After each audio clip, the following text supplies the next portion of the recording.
Hello, my name is Jason Beach, and in this screencast, I want to teach you how to create a podcast in Apple's GarageBand.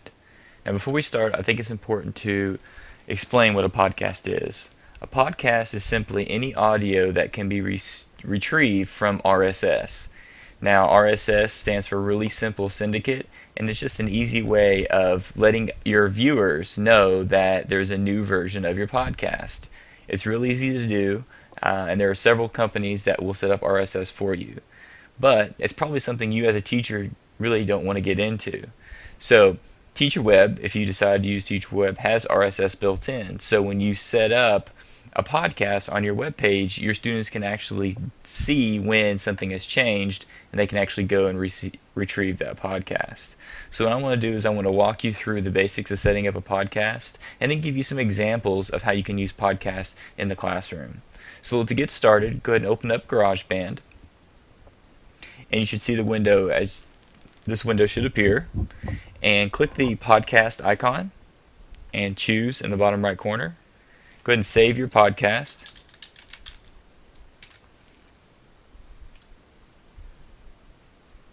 And let's take a look at the interface. On the left hand side here, you already have 4 tracks that are set up. Of course, you have a jingle, just like any podcast. You may want to have a jingle or you may not want to have a jingle. It doesn't have to have one. Most podcasts are just simply recorded audio of radio shows. So as you know, when you listen to talk radio or a radio program, there's often music coming in or bumpers in between, commercial breaks, etc. So you can actually have that same effect here. So this is the line that you'd want to put your jingle on. Now these tracks, as we talked about in the first video, you can move them around in any direction that you want. And we have 2 tracks set up here. One's labeled male and one's labeled female. It doesn't matter which track you use. This is just set up for your convenience. For example, if I were to record my voice on the female track, I'm not going to sound like a woman. It's just a way of identifying which track you need to record. Now when you're recording audio, it's important that each person that's recording has their own specific track. That way it doesn't get confusing when you're trying to edit the audio. You can add new tracks. Say, for example, you have more than one person or more than 2 people in your podcast. To do that, just go to the plus button, choose Real Instrument, and then hit Create.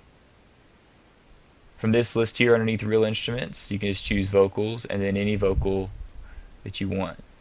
So I'm just going to go ahead and choose No Effect there. And there it is. And of course you can move it in any direction you want to. Now that we've set up the tracks, I want to point and make note of this podcasting track up here at the top of the screen. This is where you want to drag your artwork. So if I had artwork that would go along with my actual podcast, let's say that my students were using an iPod Touch or the computer to display the podcast, I can set it so that pictures will actually appear when I want them to as I'm reading a story or as I'm giving lecture notes or anything that you come up with in your classroom. So there are a couple ways of using podcasts. I've seen teachers use podcasts to record their lectures so they can publish them online for students to go back and later watch and review. I've seen teachers actually have their students make up their own story and then record their own story and publish it online. So these are just a few examples of ways of using podcasts in the classroom. I'm going to go ahead and show you how to do it real quick. It's actually pretty simple. The thing you need to be aware of is your tracks and of course your podcasting track up here at the top and the record and stop button. I went ahead and changed the heads up display to time so I can mark my timing here. And when I'm wanting to record my voice, all I have to do is just select the track and then record on that track. Now I'm going to record a small bit from a book that I liked growing up, and that was called The 3 Little Pigs. So what I'm going to do is I'm going to actually place one track as the Little Pigs and one track as the Big Bad Wolf. Okay, so I've went ahead and recorded some audio for my podcast. Now, I recorded the Big Bad Wolf up here on the top, and I recorded the 3 Little Pigs down here underneath the first track. Now this is simple to do. You can go in and set up a track, and then add the effect to the track. So let me just give you an example here. If I want to add a new track, what I'm going to do is go to the plus button down here in the bottom of the screen. And since I'm recording a vocal or voice, track, I'm going to choose Real Instrument and then hit Create, and that's going to add the track there. Now again, there's nothing on this track, so I need to add an effect or not add an effect and add audio to it. As it stands now, if I were to play this this song, nothing would happen, or this podcast, nothing would happen. So with the track selected, I can go to vocals, and then I can choose any effect that I want. Now I went ahead and selected for the Big Bad Wolf the deeper vocals, as you can see here. So that's going to enhance my voice and make it sound a lot deeper for the Big Bad Wolf. Now for the Helium Breath, with this track selected, you can see that I have Helium Breath selected, and that's going to give my voice a high-pitched voice. Okay? So that's going to give a little extra flavor to our podcast. So to close out this drawer here, I'm just going to press this I with a circle around it, and now I want to add a jingle.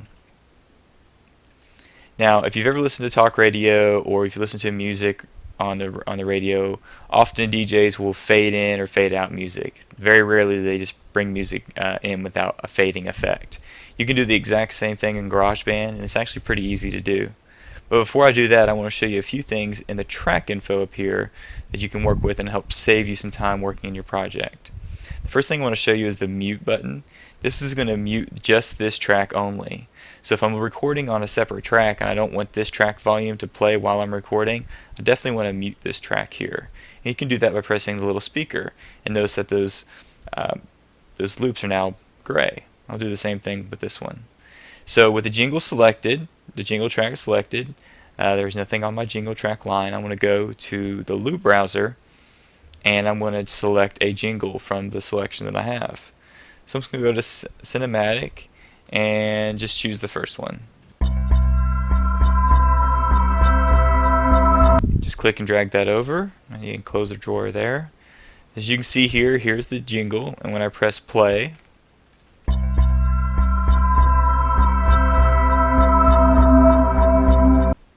it plays the jingle. So I want to fade this in to kind of give it a more professional sound.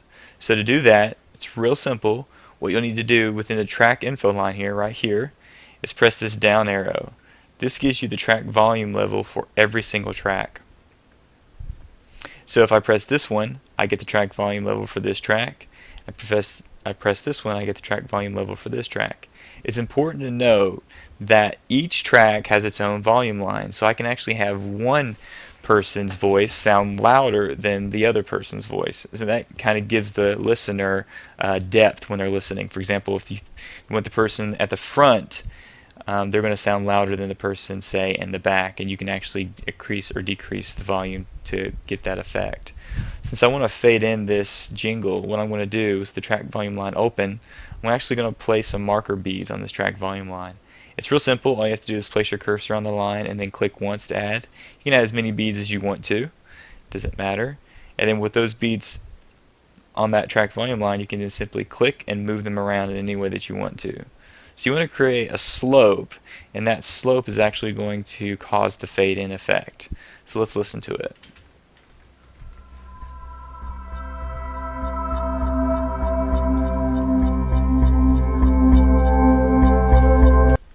Now when I fade out, you do the opposite way this time, so you're going to actually fade down. So let's go ahead and do that to show you how to fade out.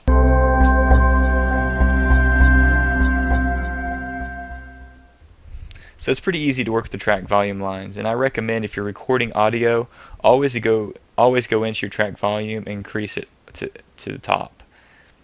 Because often when you record audio, especially if you don't have a lapel mic on and you're just using the audio from your laptop, it's not going to be as loud or as crisp as you'd want it to be. So you always want to bump up the audio as much as possible so that your students can find their listening experience much more pleasurable. So I'm going to go ahead and mute that, and I'm going to go back and unmute my other tracks and let you listen to what I've created. Little pig, let me in. Not by the hair of my chinny chin chin. Little pig, let me in. Not by the hair of my chinny chin chin. Alright, so that's just a quick outtake from, that's just a quick sample from the book. And if we were to share this right now, this would just be a podcast. An MP3 version, doesn't matter, you can play it on any device, listen to it on any computer, MP3 player.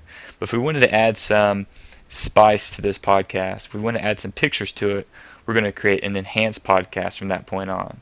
So the difference between a regular podcast and an enhanced podcast is just the addition of pictures. And GarageBand makes it simple. To add pictures to your podcast, all you have to do is click the top track line up here and see where it says drag episode artwork here.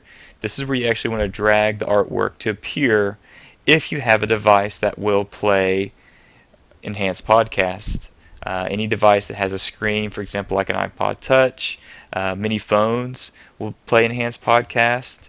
Many MP3 players with screens will play enhanced podcast. So just depending on what type of MP3 player you have, and if it will support an enhanced podcast, will work. If your device doesn't have a screen, it won't show the pictures obviously, but it'll still play the audio.